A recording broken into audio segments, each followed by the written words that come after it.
This segment of CoastLife is sponsored by the Spice and Tea Exchange of Rehoboth.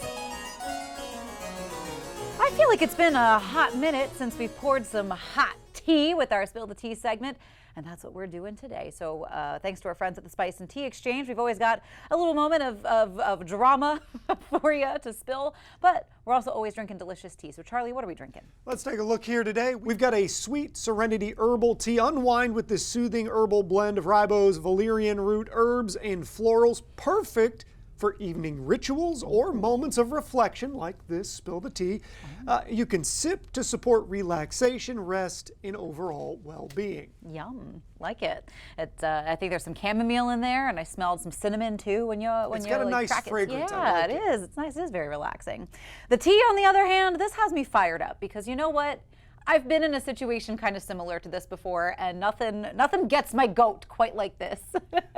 Is she wrong for rethinking a work friendship after a secret relationship had been revealed?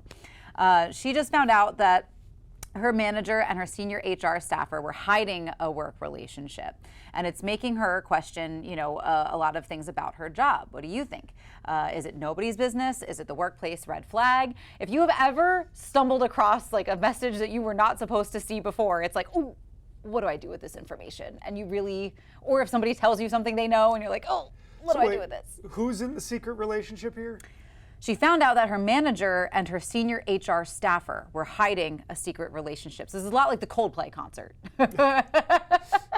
Hopefully neither of them cheating to have this relationship. I don't think they're cheating, but I think it's a similar power dynamic, that it's a manager and a senior HR staffer that were hiding a relationship. This is making her question things about her job, maybe her place in her job, maybe her own standing with her boss, HR. I mean, I do kind of feel like this is really none of your business. I know that I found out one time somebody had left their Facebook messages open at a shared work computer, and a coworker and I stumbled across that one person had been, sneaking around behind his wife, and we were like, what do we do with this? Oh my God. And I did kind of like bury my head in the sand. I was like, you know what? None of your business, Leah. Not my circus, not my monkey. Stay out of it. Stay out of this. In this specific instance, now, a couple things. Generally, I think workplace relationships are a bad idea. It's not that they can't ever happen. Mm-hmm. Does happen. People are around each other a lot. Mm-hmm. Bound to have some of them find each other attractive and interesting. Yeah, so sure. Whatever, but generally not my favorite form of relationships. It's more interesting, a la the Coldplay thing, that HR is involved here. Yes. Because I feel like it is doubly bad for HR to be involved in workplace romances, because you're the adjudicator of all these things when they go bad. Yeah, and now I guess it's possible that like the person in the HR role has already filed the necessary paperwork, and I don't know if once you've done that, not the rest of the office needs to know. You know what I mean?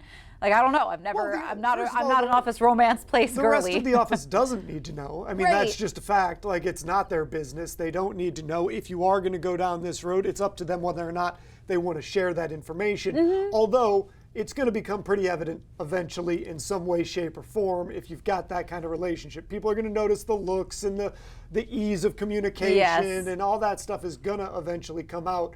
So again, it's one of the reasons I find workplace relationships generally a bad idea. Yes, I'm with you on that. So I do think this is one in this scenario. I don't know what the nature of the relationship between the woman who has discovered this relationship is to either party in that. I don't know if your manager having a relationship with the HR person maybe gets in the way of your potential for if you promotion. Suddenly, well, not your promotion, but if you suddenly have an issue with the manager and then you go to HR and that's who you have to deal with, and they are talking to the manager, that makes things real sticky real quick. Yeah, so I feel like there are things that could obviously be very problematic down the line, but I feel like as it stands, I don't know that this necessarily affects the person who wrote in like right away or in the immediate term.